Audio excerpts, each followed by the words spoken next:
the key to standing out, getting media attention, and all kinds of clients without being a braggart. Today on Brand Tales. Brand tales, all your brand tales. Listen to how the greatest brands came to be. Hey there, and welcome to Brand Tales. This is Holly Shentel, your host and the founder of the Land of Brand. And if you've never joined us before, every week we are going to be sharing stories with you from the coaching industry's biggest brands. So we're going to be talking to coaches about their failures, their pitfalls, their successes, and how they got to where they are.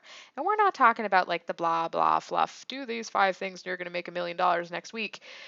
No, we're talking about like the real in the trenches stories of how they grew their businesses. Some of these stories are things that they haven't even shared before. And today we're talking to Nancy Marmolejo.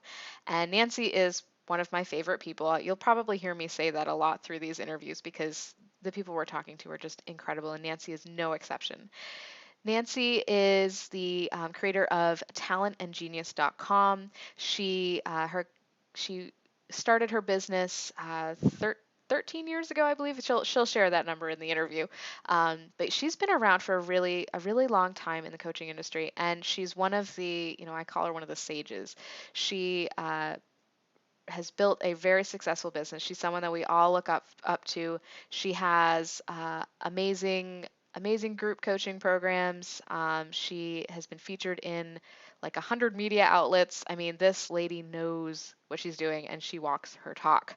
So I am so excited to be sharing her brand tale with you today. So without further ado, let's go ahead and talk to Nancy. Welcome, Nancy. I'm so excited that you're here. This is one of our first times actually seeing each other, which is really exciting, even though we've been on webinars a few times. Right. Good to see you. Thank you. And I love your new office. You just moved. I did. I just moved, and so it's a little bright maybe behind me. This is our first video in the new office, so all is well. I'm glad that I get to initiate it. And just FYI, I have a visitor who just decided to hold office hours with me, so this will be a family event Family today. is always welcome, and it looks like the Yeah. sun must have gone behind the clouds because now it's dark again. Okay. Well, So look we're at good. that. See? No more glowing, no glowing Nancy. Oh, Oh, I'm there it back. is. I'm glowing again. Maybe it has to do with me snapping. I don't know. Maybe you're just magic. So let's talk about your business and the story behind kind of how you've gotten to where you are now.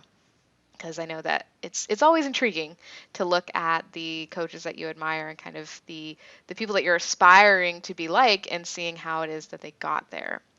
So tell me, what is the favorite thing about your business right now? Well, what I love about my business right now is that, I mean, it's been in development for the last dozen years. I started my business in 2003. And what's been interesting is I started off with this idea. My idea was just about like, we all have to be true to ourselves and be creative and express that through our businesses. And that was my exciting message. And then I got into like, I got known for doing that. And then people are like, oh, how did you do it? And how'd you do your marketing? So then I started teaching people about that. And then I was like, yeah, but where's that core message about, the creative excitement about what you're doing and, what's great about you? And I actually did a rebrand a little over 2 years ago and circled back to that original concept, but with all of the knowledge that I Hmm. developed in the decade after that. So I don't even think it's circling back around. I think it's like spiraling upward and Great. finding that. So that's the most exciting thing right now is that I get to do what I absolutely love. It's so much fun for me, and I understand it on a better, deeper level now. Hmm. And so it just makes me really, really happy. That's awesome. And so your quote unquote new brand, even though now it's 2 years old, is Talent and Genius. Can you tell me where that name came from? Yeah, so talent and genius was a just an absolute flash of an insight. I never brand around my name because my last name Marmolejo is hard to pronounce and it's hard to spell. And I just thought, I'm just going to spare the universe of all the trouble of misspelling my name by doing you a favor and giving you something easy.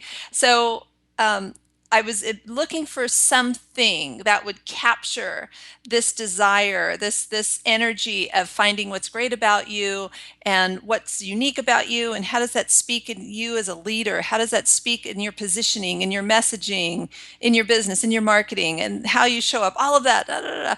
And I was listening to a TED Talk by Sir Ken Robinson, and it had to do with creativity and education. You have kids, you definitely watch this. It's all about how our educational system, especially here in the US, is really killing, creative thinking. Anyhow, that's a little aside. Everybody go watch that.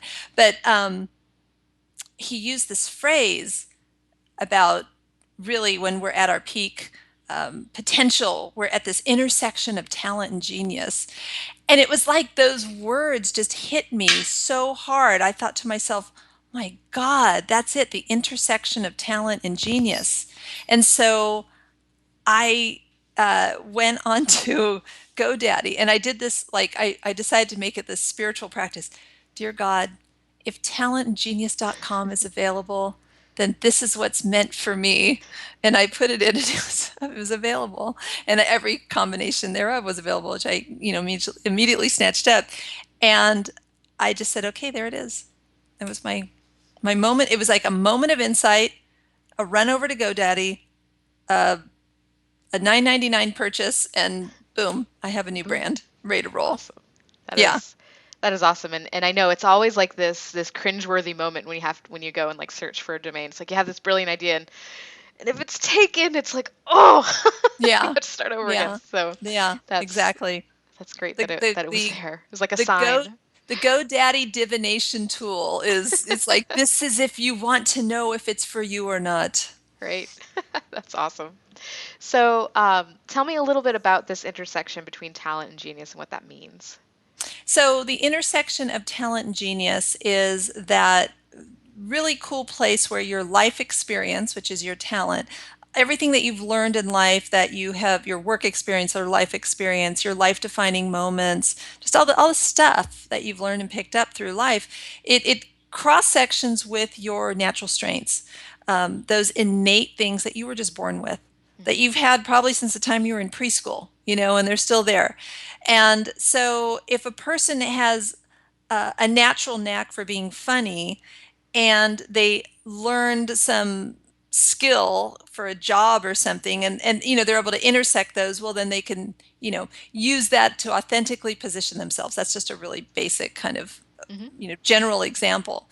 um, but what people learn is that they have these innate gifts and strengths that they don't acknowledge because they come so easily to us. We don't value Hmm. them. We don't even see them sometimes, right? We don't even see them. And so my work is to reflect back to people like, hey, look at this is what you've been carrying around all your life that you didn't honor or value.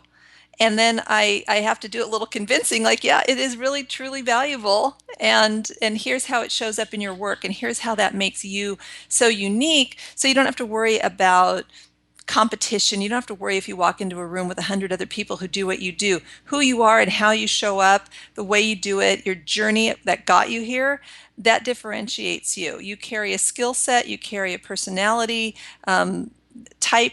All of these things feed into who you are, the flavor of you. And that's what I'm really talking about in the intersection of talent and genius. Awesome. Great. So, when you first started your business, because I know that's, doing this kind of inner work and the finding your talent and genius wasn't where you started. What was the biggest challenge for you when you started? When I first started, Hmm. oh man, I was a teacher for 12 years and I got pregnant. I had a baby. I didn't want to go back to work. Hmm. I quit my job. Like I literally, I went AWOL. I was supposed to report back in on this certain day in January. And they're calling me on a Monday morning Oh going, Mrs. no. Marmolejo, where are you? And I'm like, I'm not coming in. And then, I had figured, well, I just pretty much threw a $70,000 a year teaching job out the window. I need to somehow Gotta replace do that. something. I know. I was like, gosh, maybe I should have thought of that before I quit. So I decided, you know what? I grew up in a family business. I'm no stranger to being an entrepreneur.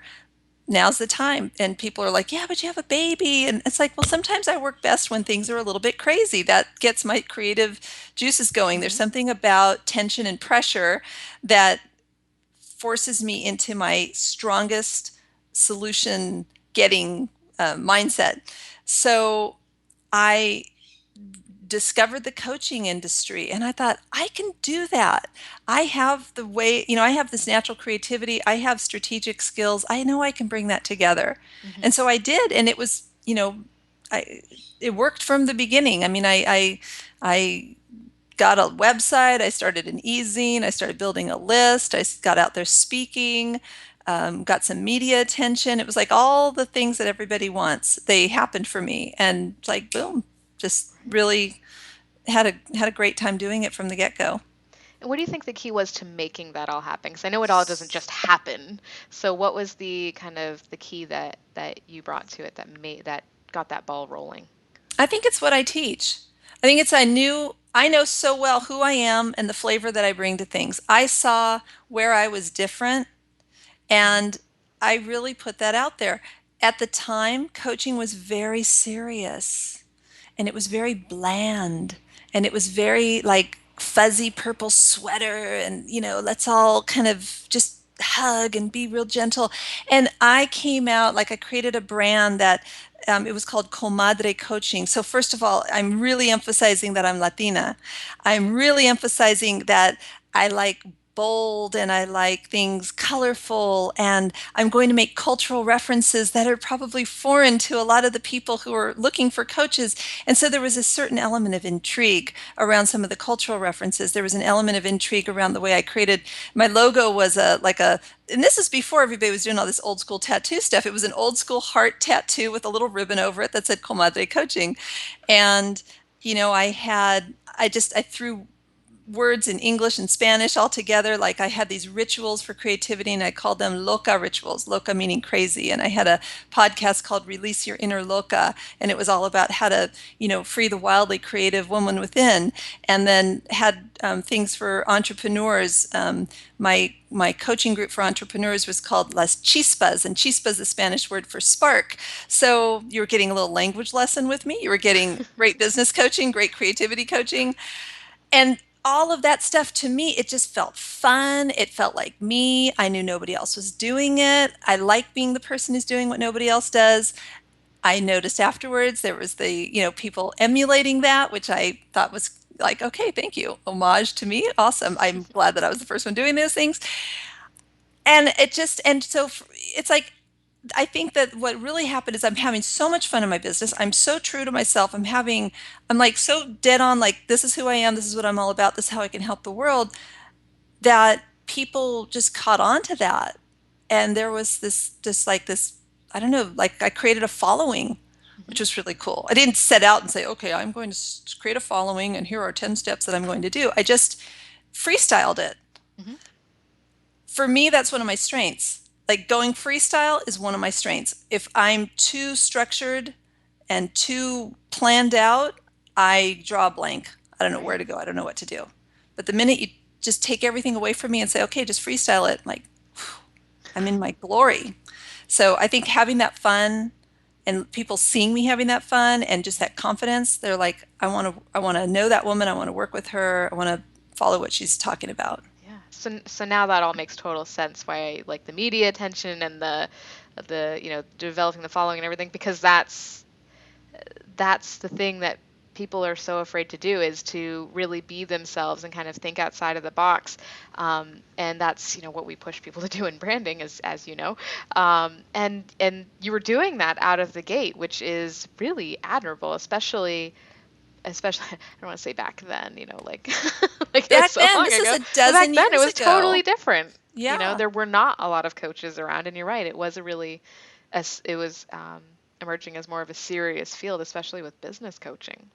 Oh So yeah, very that's really serious. cool. I mean, I didn't know any of that. That was that's really neat. I need to tell that story more often because I forget to backtrack and let people know where it all began. I Hmm. mean, when I started coaching, everybody's pictures, they were at a navy blue suit, arms crossed, look over the Did a shoulder, little head tilt. everything suit, head, yeah, all of that. And I just I wasn't trying to like be a show off or to be, exhibitionist or try to, clamor for everybody's attention.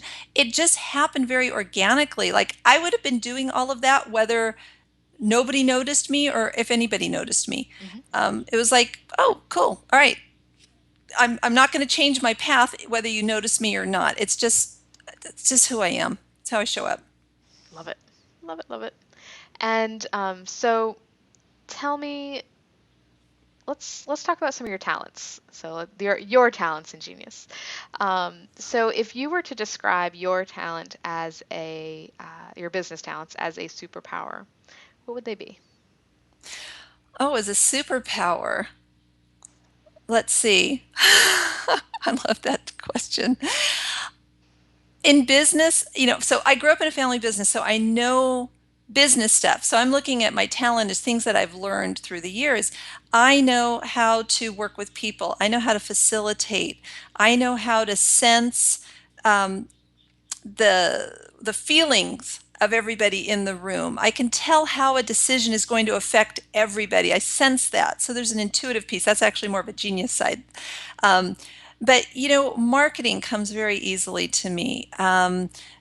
Positioning comes very easily to me because I'm just saying, you know, be your most authentic version of you. Um, and being able to take a creative idea and a creative concept and simplify it and create a strategy out of that, that's definitely, a talent and genius trait. Hmm. And then, just on the deep genius, which some people might call those soft skills, but I call it the deep genius. These are those innate skills that we have. I'm, creative and curious. So I'm always wondering, like, I wonder what that would be like. And if somebody says, well, is that a proven method? I'm like, I have no idea, but why don't we try it and be the first ones who do it? We might succeed, we might not. So that excites me. I like Hmm. working with people who are excited about delving into the unknown and aren't super anal about, well, is it proven? Am I going to do it? And I'm like, I don't know. So It just feels right. I can easily refer you to the person who's going to give you the predictable stuff that they haven't changed in 20 years, and God bless them. That's not Right. me.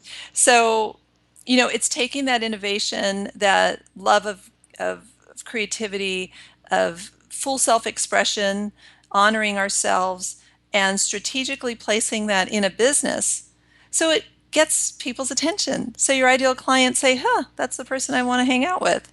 That's the person I want to hire. That's where it all comes out of. Love that. And so you mentioned intuition a little bit, and I know that that is one of the keys to Nancy is that intuition.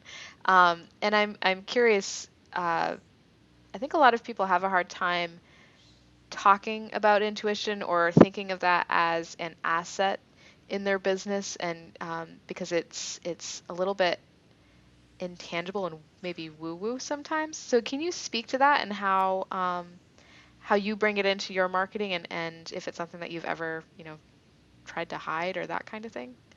Well, intuition itself is a very big nebulous term. Hmm. It's some kind of an inner knowing that's not supported by anything in the tangible world around Right. us. For me, so what I learned, and this a psychic told me that I'm clairvoyant. And I said, you're kidding. I mean, it's like, should I get a turban and a crystal ball? And should I, put a little neon hand sign outside my door and say, psychic readings or something? And basically, the way it shows up for me is when I'm connected with somebody and I'm feeling this, this creative flow, I start getting pictures in my head of how it can look. And it's almost like a movie starts playing, and then I start narrating the movie. Hmm. And it trips me out because if I'm talking to my clients, they're like, "Oh, stop it! She's doing that thing again. I hope you're recording, Nancy." And if you ask me in 5 minutes, they're like, "What'd you say?" I'm like, "I don't know. I don't have a rewind button. I said something, and it was really smart." So I make sure I record my calls when I'm with my Right. clients because they'll if one of them says, "Oh my God, she's doing that thing," and I'm not like saying I'm a channeler. I've got some Right. entity that's flowing through me. I just get these pictures and I'm narrating the movie. And so as you're telling me about you, and I'm learning about your life journey, I'm learning about your what's important to you, your values, your superpowers, and I'm hearing about your innate strengths, and I'm picking up things. And then you ask me a question like about business or something, all of a sudden that movie just starts playing. Hmm. And sometimes it's like I'm looking at a website and I'm telling you what the website says. Sometimes I don't know, it's just hard. It's one of those random things. The one thing though that happens is if somebody like says, "Okay, Nancy, I want to hire you now. Give me your reading. What's your insight?" Then the It's muse like goes and hides in the corner. Yeah, it's like it doesn't door work that way. closed. It has to work in a place where there's this level of trust and lack of pressure. And so I make sure that the people that are in my programs have, you know, they're not there to stand in line to get a reading from me, but generally Right. there's always some kind of an It's not a parlor trick. it's not a It's parlor right. trick, exactly. And then I have a really bright community that I keep around me who also are intuitive in their own ways and have similar gifts. So I just make sure I stock the pond with lots of smart people who can tap into not just what's out in front of them, facts and figures, but can tap into that more unseen energy and come up with some really killer ideas. Hmm. Because I mean, that's the source of all creativity. It's just that Right. insight that happens in the flash. Right. I love that.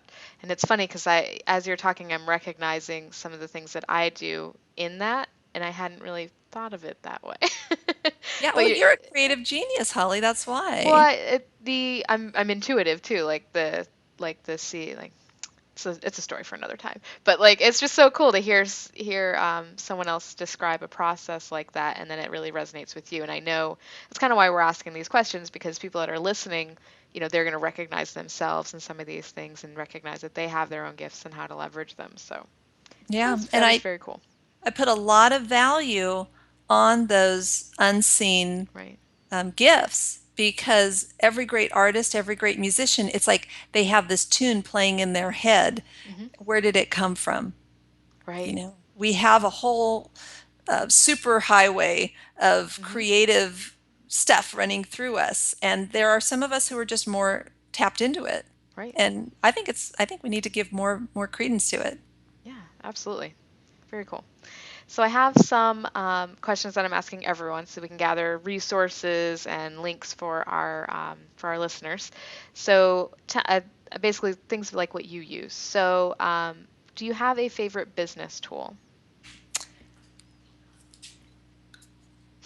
Your cell phone. My iPhone. This is my absolute favorite. It has a cat on the front of it. Um, it's I that's it right there. I mean, there's so many apps, and every day somebody's giving me a new app. Like I'm writing a book and somebody says, "You need to get Scrivener." And I'm like, "What's Mhm. Scrivener?" "Oh, it's for writers." And this person over here, "You need to be on Voxer." I'm like, "Oh God, stop Periscope." Stop. There's too many, Mr. Wizard. And so my phone, I can Mhm. do email, I can do Skype, I can pay people, I can check my bank account. It's my computer.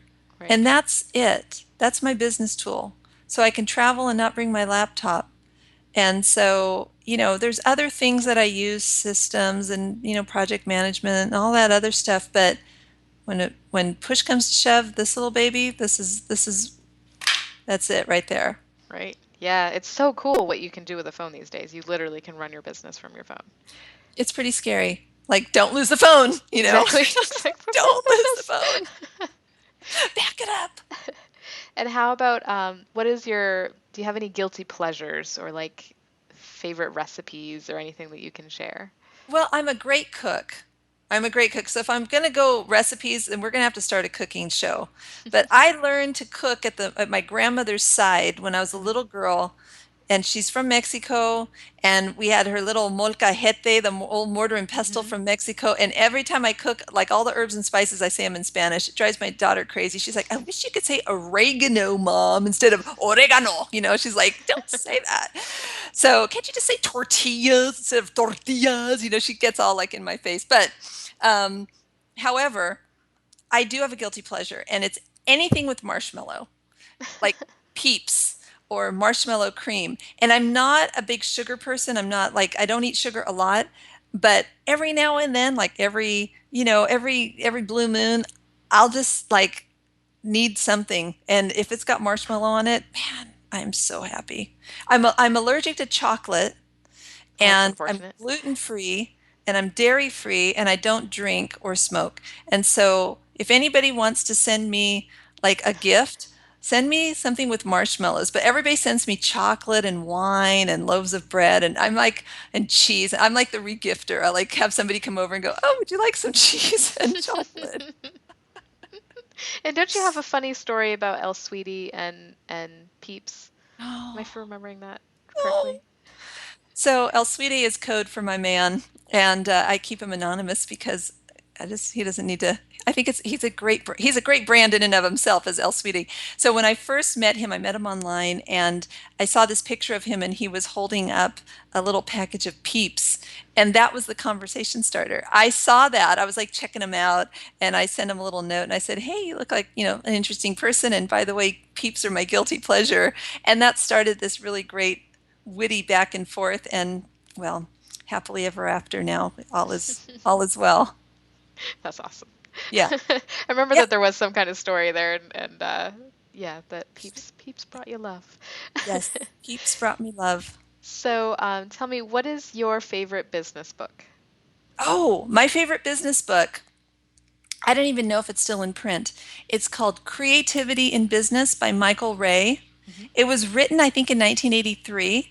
It was He was teaching a class at Stanford called Creativity in Business. I did not go to Stanford, San Francisco State, and he would interview all of the like founding people of what created Silicon Valley. But he was really interested in how what did business leaders do to nurture their creativity? And then people were painting and fishing and doing photography and meditating, and it was all of this offline stuff where everybody would unplug. I don't know how it would look today because this was a Hmm. while ago. He's writing this 30 years ago, but I've always loved that book because it talks about creative ritual. It talks about just really tending to yourself and your spirit, and how doing that frees up your mind so that those creative ideas can come through. I feel like that's all So, still true today. oh, it's absolutely true. I highly recommend that book. Very cool. We'll have to post that in the resources section, and hopefully it's still on Amazon. I hope so. And I my found last, my copy. I just moved and I found my yeah. copy in a box. I'm like, Oh, yes, I still nice. have it. I'll never throw that book away. That's awesome. And if you were a fairy tale character, who or what would you be? Um, so fairy tale characters, I don't know. Can I be a mythical character instead? Yes. Yes. If I were a mythical character, I would like to create this union between a mermaid and a unicorn. Like I am a mermaid and I am a unicorn. So you never, I don't know how that would work, but I would like to be a mermaid unicorn because that just sounds cool. Maybe a little rainbow somewhere on me.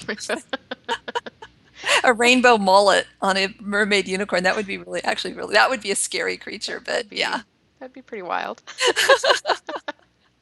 That's awesome. And so those are all my questions, but I'd like to know, or I know everyone would like to know, kind of how do we get in touch with you? What's the best way to, what's your website? How can we get more information about what it is you do? Talentandgenius.com is my website. When you go there, you can sign up for a free training that I have called Get Paid to Be You, which is really cool. It takes you through the how do I find my talent, how do I find my genius intersection kind of exercise. So that's really good. I like to give people a taste of that and then let them know that if you want to find out more about working with me in some of the trainings that I have or the coaching programs or even doing some direct work with me, it's really easy. I mean, generally, you just want to, there's a little link on my website where you can schedule a strategy session. You can go talkwithnancy.com. I don't know if it gets any easier than that. And you just share a little information about yourself. If you're qualified, I'll get back to you. If not, I'll send you some more free resources and, wish you well. So I think that there's something there for everybody. And I really hope that people come by and check it out. Yeah, I'd highly recommend Nancy. She is amazing. Oh, And you're one of the few lists that I'm still actively read, like when your newsletter. that is very kind of you. Thank you. I actively read yours too. Oh, I thank you. love this. You inspire me. Thank you. That's very sweet of you. Yes. And I just want to thank you again for coming and sharing your genius and your stories. It's always so interesting to hear kind of the backgrounds and how, people have grown up in their business, and your story was no exception. Thank you, Holly. I appreciate the invite. And thank you to all of our listeners for being with us for Brand Tales. We are just kicking off this podcast, and every week we'll be bringing you stories like this from the top 6 and 7 figure coaches of the industry, and kind of talking about, how they got to where they are and what their secrets to success are, and what they do when they fail, because we want to get both sides. So please subscribe on iTunes, Stitcher, leave us a review, tell us how we're doing, and we will see you again soon. Bye, everyone.